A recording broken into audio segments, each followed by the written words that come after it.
Day 98 of a screenwriter's journey. I just wrote this 3 days ago, which is probably a record for me recording the voiceover, but I figure why not? So I'm revisiting the scene just a little bit. Well, I did for a second, but I'm just looking through at some other notes that she made. She suggested, and I had kind of thought of this, and I've never really done it in a spec script, is that when the cars or vehicles are moving, to put moving in the slug line, which you really should do, especially as we discussed, if it was a shooting script, you would definitely want to, because then they were going to, when you break it down, you have to know that sort of thing.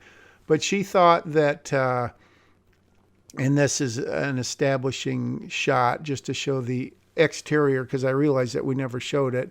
And as I told her, we don't really know where it is. We assume it's probably close to Wright City where they are, but I never really thought about it, so I'm glad she mentioned it. But back to the moving car thing. I had never really done that, but she thought, and I have no reason to argue with her, no rational reason, that it really does help the read, not just to break it down for production reasons, but also if people know for sure that the car is moving or not.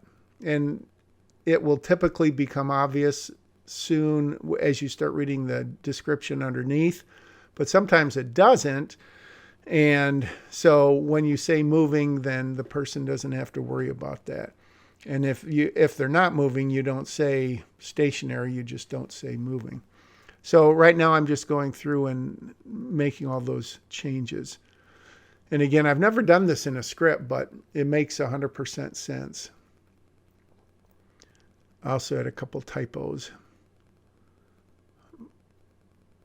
when I moved, when I changed the name.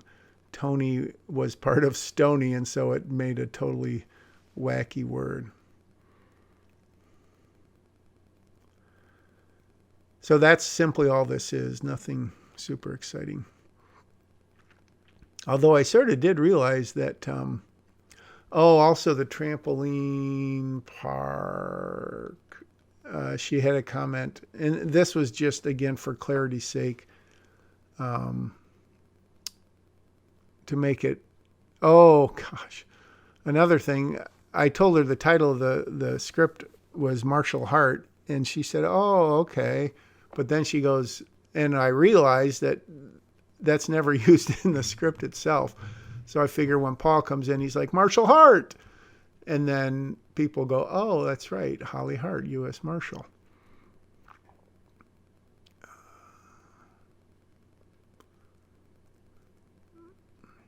And at one point I was thinking, where else could I put Martial Hart down there? Okay, here...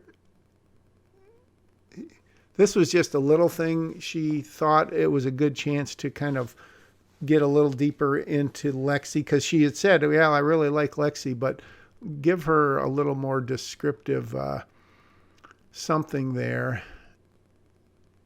And so that's what I'm playing with here. And it's just a very little thing to add Psycho Mother. So now I'm just... Because when you imagine your daughter, who you haven't seen in 14 years, says that, Rachel, maybe, I'm not going to say she's going to rethink what she's doing, but it might strike her that, oh my gosh, in my daughter's opinion, I'm really doing something psychotic, which she kind of is. But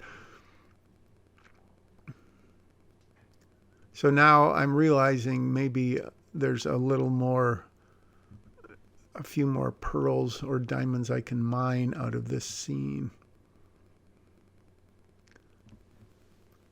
And then I was thinking about this line. What's Lexi's thought process? Because another thing this lady said is she was surprised that, given their circumstances, Lexi and Luke would take it relatively easily, because they try to get out at the beginning, but then they find the food, and then they go play horse, and they're jumping on the trampolines. And she goes, would kids really do that?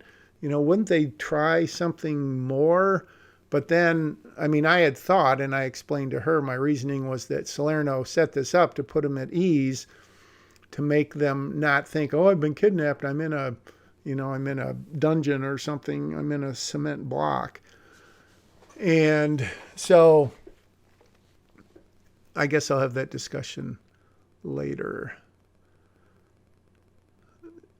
So Lexi obviously piling on to Rachel right now. Thought it would be interesting if she delivered that line to Luke instead of, and I've realized that's not how you spell liar. I'll fix that. And now Luke, again, kind of the comic relief character. But I think it's motivated. They say that they've gotten under Rachel's skin a little bit. So I deleted a couple lines there.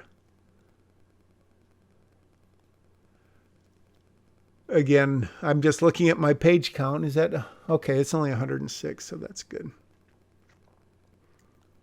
So little changes, hopefully for the better. Playing with that line to make it as humorous as possible.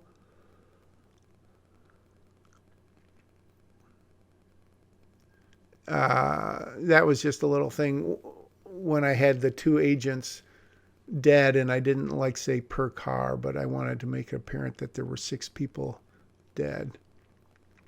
So there's Holly saying Marshall Hart when she introduces herself to Hogan, which makes sense. So the other thing, this was a pretty big one when I had that spreading your legs. She thought that was something a little too vulgar or a little too simple for Lexi to say. And so she said, make her a little more intelligent, a little more clever, kind of more resourceful in her words. So that's what I'm doing here. Again, without making it a big, long 6 or 8 line speech.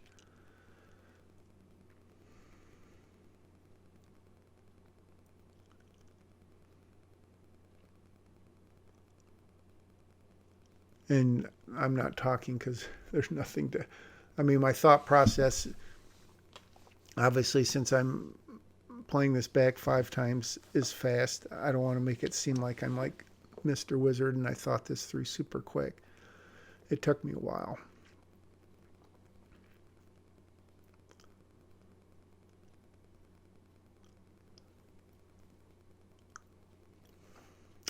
Also not talking much because I've recorded a bunch of voiceovers and my voice is starting to get a little scratchy.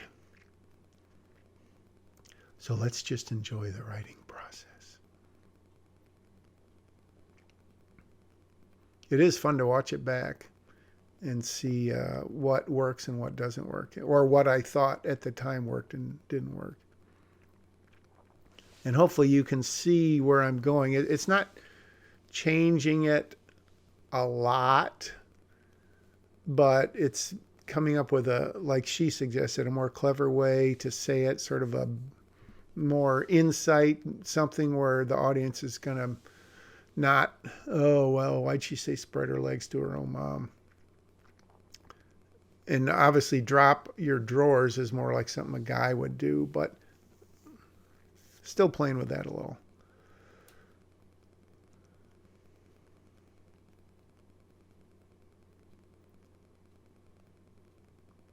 It's so funny to watch this. Look at that. I had like 5 or 6 lines and now I've got 3. How did you get to a place where your best career move was dropping your doors to the bottom? So I like that because dropping your doors comes last, but then I realized that structurally, or when you speak it, it sounds better to say it like that, so I rearranged the sentence. So hopefully that kind of conveys it, and again makes it less vulgar, but adds a little more layer, texturing to it, whatever, the right career move. Like, how do you get to a place? What made you so desperate that you decided you were going to do this? But I still need that reaction where Rachel slaps her.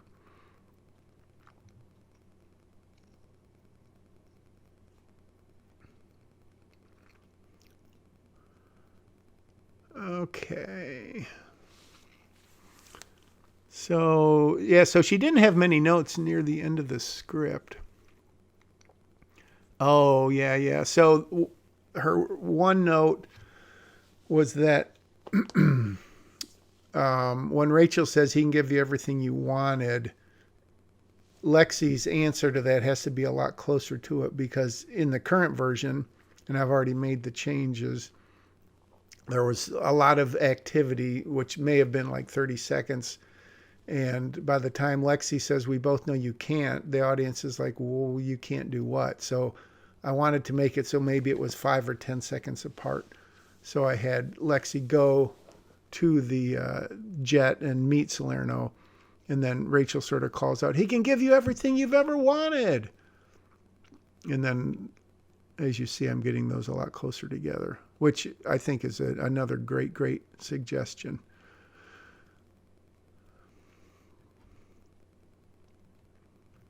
So again, just playing with the words here.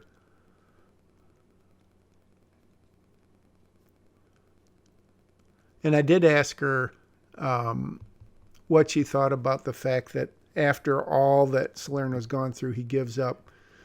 And I'm not going to say gives up easily, but it's more like Lexi is able to impress upon him the fact that I know you went through all this and I appreciate it. And I'm even sort of tempted, as she says, but it's not going to work. And instead of him going crazy, you know, he gets a little desperate. Let me try. And he's almost begging her at that point.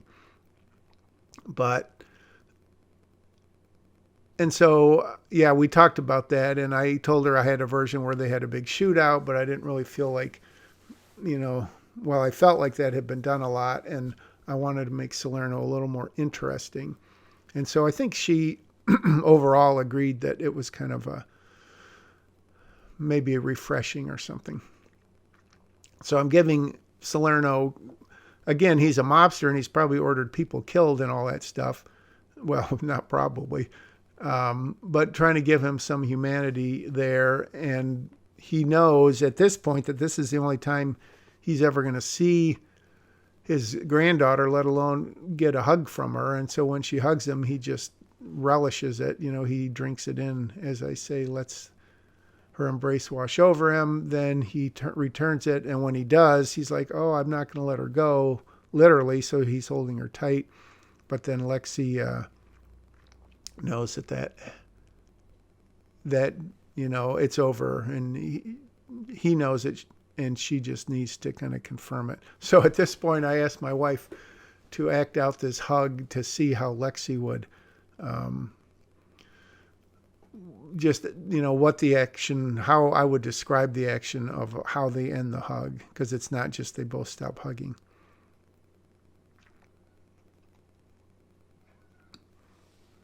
So that's day 98. Oh my gosh, 2 more days and I'm at 100. So that was a couple of nice changes. Again, thank you to the peer reviewer. And I'll just say thanks to God for the inspiration of what to change. You can say wherever that comes from. It could be, oh, it all comes from your writer's mind. Maybe. But whatever. We'll get into that discussion. So all good things, I hope. Hope you believe so too. I've got a few new subscribers, so thank you. Keep it coming. And I'll take a little voiceover break and see you on day 99. Oh my gosh, we are going to get to 100. Spoiler alert. Of A Screenwriter's Journey.